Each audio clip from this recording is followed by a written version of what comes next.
쓰레기를 버리지 맙시다. 안녕하십니까 대한민국의 모든 꾼 여러분, 앵글러랭치입니다. 오늘 좀 특별한 영상을 준비해봤어요. 제가 그동안 탔던, 저를 대회에서 입상하게 해줬던 저의 장수 말벌, 저의 카약, 오늘 한번 리뷰를 해보도록 하겠습니다. 제가 타고 있는 카약은 락시 125라고 하는 모델이고요. 금강 카약에서 구매를 하실 수가 있습니다. 절대 무슨 돈이나 스폰 같은 거 받고 리뷰하는 거 아니고요. 순수하게 리뷰를 할 거기 때문에 장점과 단점, 좋은 건 좋다고 얘기하고 깔 건 순수하게 까는 그런 리뷰 영상 한번 준비해 보도록 하겠습니다. 저에게 카약에 대해서 질문해 주시는 분들이 굉장히 많았는데 이번 영상으로 좀 많이 도움이 되셨으면 좋겠어요. 한번 가보죠. 렛츠고.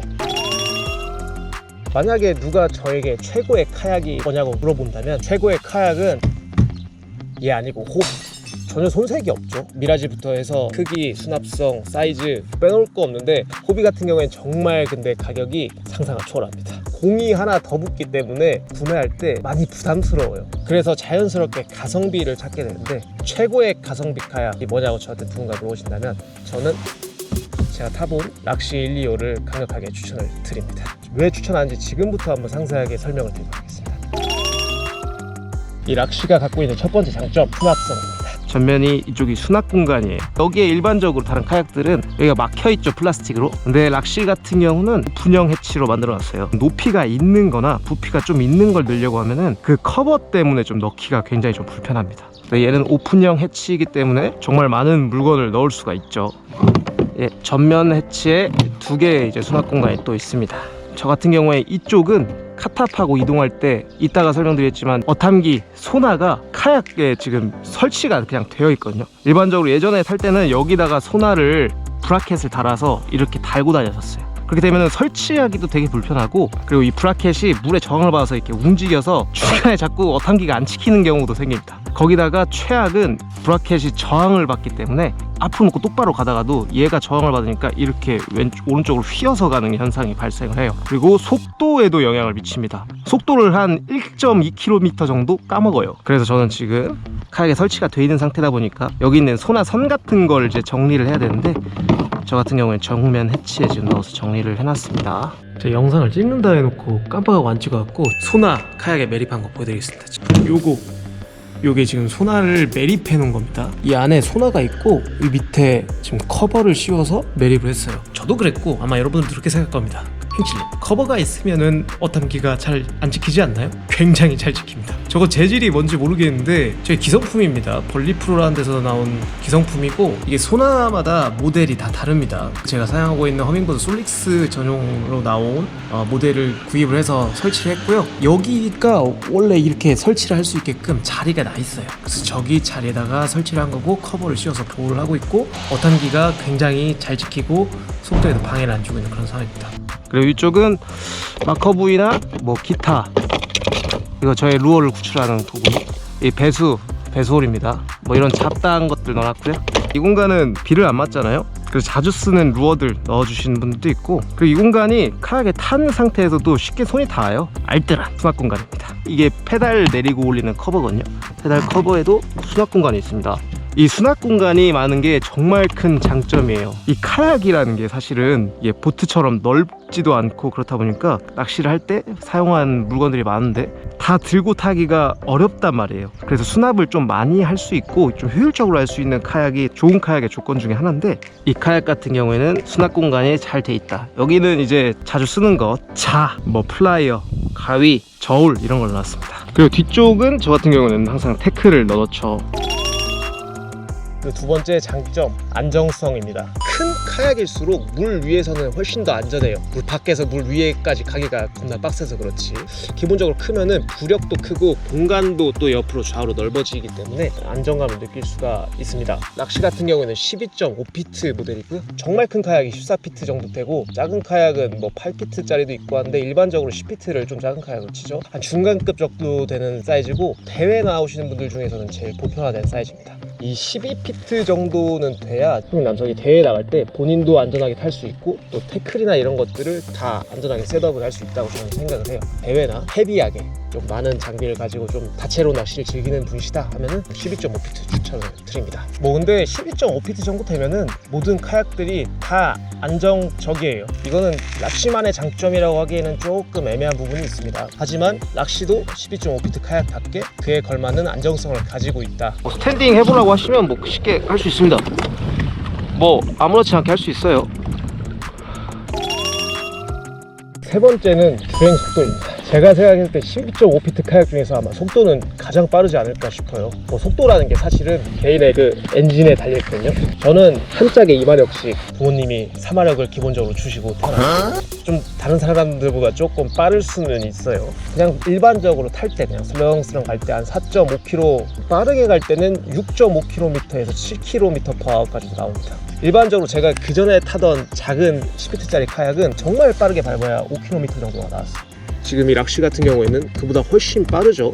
그래서 제한된 락시 상황에서 좀 많은 곳들을 빠르게 둘러볼 수가 있고 빠르게 포인트에 도착을 할 수 있는 장점이 있습니다. 그 다음 마지막 장점은 직진성입니다. 사실 이거는 장점이기도 하고 단점일 수도 있겠어요. 낚시 홍보를 하기 위해서 이 영상을 찍는 게 아니라 순수한 리뷰 영상이라고 했죠. 직진성이 좋기 때문에 가고자 하는 방향으로 그냥 계속 쭉 갈 수가 있습니다. 이게 왜 좋은 장점인지 잘 모르실 수도 있는데, 카약을 타다 보면은 바람이나 조류에서 방향이 자꾸 바뀌어요. 그렇기 때문에 내가 방향을 계속 맞추면서 가야 되거든요. 그러니까 직선으로 가야 되는데 자꾸 이렇게 꼬불꼬불하게 가서 시간 낭비가 생기게 됩니다. 근데 이 락시 같은 경우에는 직진성이 좋기 때문에 그런 시간 낭비가 없어요. 그래서 실질적으로 다른 카약보다 훨씬 더 빠르게 포인트에 도착을 할 수가 있습니다. 이게 돌면서 우회해서 갈 때 저 혼자 고속도로를 가는 그런 느낌이라고 보시면 돼요. 하지만 여기서 단점이 나오게 되는데요, 약간 회전 성능은 조금 떨어집니다. 이제 이 부분은 좀 이따가 실전 낚시를 하면서 제가 한번 보여드리도록 할게요. 실전 리뷰를 하면서 생각나는 것들 한 번씩 얘기를 해보도록 할게요. 일단 사실 여기서 낚시에 약간 조금 아쉬운 단점이 한 가지가, 이 손잡이가 저랑 수직으로 돼 있잖아요. 평행했으면 어땠을까 좀 싶어요. 평행했으면은 끌고 갈 때 삼두근의 힘을 더 쓸 수가 있기 때문에 좋았을 텐데, 프로 잡기 때문에 조금 힘이 덜 들어갑니다. 이 손잡이가 이렇게 수직으로 돼 있었으면 참 좋았을 텐데, 별건 아니지만 좀 아쉬운 점이에요. 카트를 이용해서 일단 잘 내려왔습니다. 내려오는 건 사실 굉장히 쉬워요. 그냥 내리막길에서 떨어지지만 않게 잘 잡고 있으면 되는데, 이제 올라갈 때가 지옥이죠. 올라갈 때는 저도 분해해서 가는 편입니다. 일단은 카트에서 빼고 카트를 위에 얹습니다. 지금 여러분은 페달이 중요한 이유를 하나 보고 계십니다. 이 풀을 지날 때 페달로는 절대 못 갑니다. 페달은 무조건 걸려요.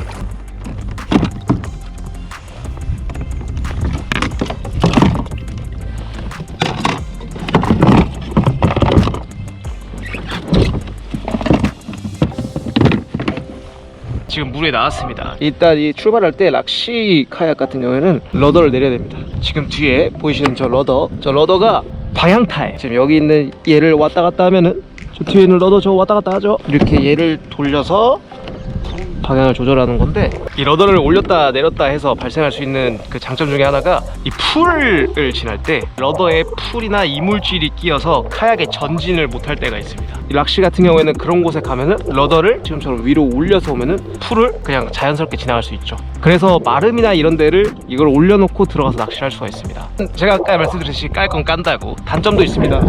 지금 저 같은 경우에는 여기 홀을 뚫어서 고정을 시키기 때문에 빠지진 않는데, 이게 고정이 잘 안 돼서 빠지는 경우가 간혹 있어요. 저 같은 경우에 지금 여기 홀을 뚫어서 끼우는 식으로 고정을 시켜놨습니다. 이렇게 하면 안 빠집니다. 지금 출고할 때는 다 이렇게 해줘서 이런 문제가 없는 걸로 알고 있어요. 다행히 지금은 개선이 다 됐기 때문에 크게 신경 쓸 문제는 아니긴 합니다만, 어쨌든 그런 이슈가 있을 수가 있다. 네, 그리고 제가 아까 안정성에 대해서 제가 얘기를 했었는데, 마침 바람이 부네요. 지금 이 정도 바람이면 한 3m/s 정도 되는 바람입니다. 전혀 위험하지 않습니다. 전혀 정말로 하나도. 이 정도면 그냥 낚시하기 좋은, 활성도가 많이 올라가서 기쁜 그런 날씨죠. 뭐 스탠딩 해보라고 하시면 뭐 쉽게 할 수 있습니다. 뭐 아무렇지 않게 할 수 있어요. 아니 행실님, 근데 왜 일어나서 낚시 안 해요? 개 무섭거든요. 제가 좀 쫄보라서 헛셋하다가 좀 뒤로 미끄러져서 넘어질까봐 무서워서 잘 일어나서 낚시를 안 합니다. 그리고 아까 말씀드렸던 속도 한번 지금 내보도록 하겠습니다. 일단은 기본적인 속도로 한번 가보도록 할게요. 지금 맞바람을 뚫고 한번 가보도록 하겠습니다. 맞바람이기 때문에 아무래도 속도가 조금 느려질 수 있어요. 평속으로 가고 있는데 3.8, 4.0 정도 나오죠. 평속이 맞바람임에도 불구하고 이 정도 나온다. 그리고 지금 직진성, 지금 제가 러더 중간에 놔볼게요. 한번 중간에다 러더를 딱 놓고 가면은, 원래 일반적인 카약 같은 경우에는 막 좌우로 이렇게 흔들려서 러더를 손에서 놓을 수가 없습니다. 분명히 일단은 슬로프에서 밖에 나가려고 이쪽으로 출발했는데 핸드폰 잠깐 보고 있으면 어느 순간에 다시 슬로프로 와 있는 이상한 마가 낀 듯한 귀신 씌인 듯한 경험을 할 수가 있어요. 지금 얘는 직진성이 굉장히 좋습니다. 지금 바람이 부는데도 직진성이 좋죠. 그리고 이제 한번 속도 빠르게 내보겠습니다. 네, 속도 올라가는 거 보이시죠? 지금 저 같은 경우에는 3마력 모터를 달고 있기 때문에 6.6, 7 지금 모든 짐을 싣고도 맞바람 상황에서 6 이상이 나오는 속도, 맞바람 안 불면 7.5 정도? 그 정도 나오는 속도입니다. 근데 지금 3마력 엔진이 기름을 좀 많이 먹습니다. 이거 엔진 조금 앵꼬 날 뻔했네요. 기름 좀 넣을게요. 기름 좋아. 그리고 참 꿀템들 하나씩 설명드리도록 하겠습니다. 이 뜰채 같은 경우에는 카하라에서 나오는 뜰채입니다. 제가 그전까지는 주황색 구력 뜰채 사용했었는데 바꿨어요. 왜 바꿨냐면 트래블 훅이 너무 잘 걸립니다. 그 주황색 뜰채 같은 경우에는 이쪽이 재질이 면이에요. 면에 바늘이 박히거든요. 트래블 훅으로 배서 잡으면 이쪽 바늘 하나 빼고 있으면 이쪽 바늘이 걸리고, 이쪽 바늘 또 빼려고 하면 이쪽 바늘이 걸리고, 그래갖고 스트레스 진짜 엄청 받습니다. 그래서 그 알라바마 같은 거 쓰면은 무간지옥이 뭔지 알게 됩니다. 근데 얘 같은 경우에는 이게 러버 랜딩 넷이에요. 이게 실리콘으로 알고 있거든요. 실리콘이라 트래블록이나 바늘이 안 박혀요. 그리고 포지션 유지 바람 부니까 잘 됐어요. 많은 분들이 바람 부니까 포지션 유지가 안 돼서 카약이 막 떠내려간다고, 벨리를 타야 된다고 말씀하시는 분들도 많이 봤고, 카약은 뭐 이런데 낚시 못한다 이렇게 하시는 분들이 있는데 페달을 안 굴러서 그렇습니다. 맞바람 맞아서 페달 구르면서 낚시하면 낚시할 수 있어요. 페달 구르면서 하면은 충분히 할 수 있습니다. 이 바람에 맞춰서 지금 페달을 구르면서 포지션 유지를 하는 거죠. 거의 제자리에 있죠. 약간 좀 방향 틀어진다 싶으면 러더 돌리면 되고, 하나를 다 공략하는 데까지도 거의 제자리에 있었어요. 이 정도는 전 낚시할 때 충분하다고 생각을 하거든요. 이 낚시 같은 경우에 선해능이 엄청 좋은 편은 솔직히 아닙니다. 직진성이 좋은데 진짜 선해능이 조금 많이 아쉬워요. 카약이 좁고 길기 때문에 제 생각에 나오는 것 같고, 좀 바다를 염두에 두다 보니까 좀 파도를 좀 잘 가르는 디자인으로 좀 디자인이 된 것 같습니다. 그래서 직진성도 좋고 파도를 정면에서 맞았을 때 아무런 위험도 없을 만큼 굉장히 안정적이지만 선해능 부분에서는 조금 다른 카약에 비해서 안 좋다는 얘기가 좀 많이 나오죠. 한번 꺾어볼게요. 직진으로 가고 있다가 왼쪽으로 다 꺾어보겠습니다. 네, 요정도 선해능이에요. 생각보다 좋은데요, 형칠님? 맞아요. 그렇게 불편하지는 않은데 골창, 아주 좁은 골창에 들어갔다가 나올 때는 한 바퀴 돌기가 어려워요. 그래서 노를 이용해서 나와야 되기 때문에 그런 부분에서 조금 단점이라고 늘 많이 말씀하시는 것 같아요. 근데 다른 카약, 제가 12피트짜리 안 타봐서 모르겠는데 다른 카약 타봤던 분들에 의하면 선해능이 좀 아쉬운 건 사실이라고 합니다. 근데 뭐 이런 데에서 그냥 낚시를 할 때는 아주 지장이 있을 정도는 아니에요. 지금처럼요. 도는데 조금 거리가 다른 거에 비해 필요하긴 한데, 이렇게 넓은 호에서 그냥 자유롭게 돌아다니는 데는 아무 이상이 없다. 네, 좀 상대적으로 안 좋은 거지 단점으로 꼽힐 만큼 그 정도는 아니라고 봅니다. 제 생각에 전체적으로 주행에는 큰 문제가 없습니다. 어쨌든 가성비에서는 넘을 수가 없는, 가성비는 정말 가성비에 가까운 그런 카약입니다. 그리고 지금까지 제가 알기로 이 카약 뒤집어진 사람이 없습니다. 그거는 근데 사실은 이 카약이 안전하기 때문인 것도 있지만 안전 수칙을 타시는 분들이 잘 지켜서 그래요. 사실은 다 좀 부주의해서 생긴 사고들이 많습니다. 이 선체 밖으로 몸을 이렇게 함부로 빼면 안 돼요. 제가 하는 것처럼 여기서 제가 엉덩이 한쪽을 들어버리면 저도 바로 빠지게 됩니다. 카약을 신품으로 살 때 거기에 대해서 교육들을 해주세요, 원래. 근데 중고로 사신 분들이 그런 사고를 좀 많이 당하시는 것 같고, 그게 아니면 이제 좀 급한 상황일 때 고기를 잡는 게 낚시꾼에게 얼마나 큰 기쁨입니까? 고기를 잡다가 고기가 빠지거나 해서 이 고기 잡으려고 이렇게 손 뻗었다가 들어가는 경우가 되게 많은 것 같아요. 그러면은 루어나 이런 게 걸렸을 때 어떻게 빼야 되느냐, 저 같은 경우에는 이 양쪽에 손잡이가 있습니다. 한쪽 손으로 이쪽 손잡이를 잡고 그 다음에 이렇게 뻗어서 빼요.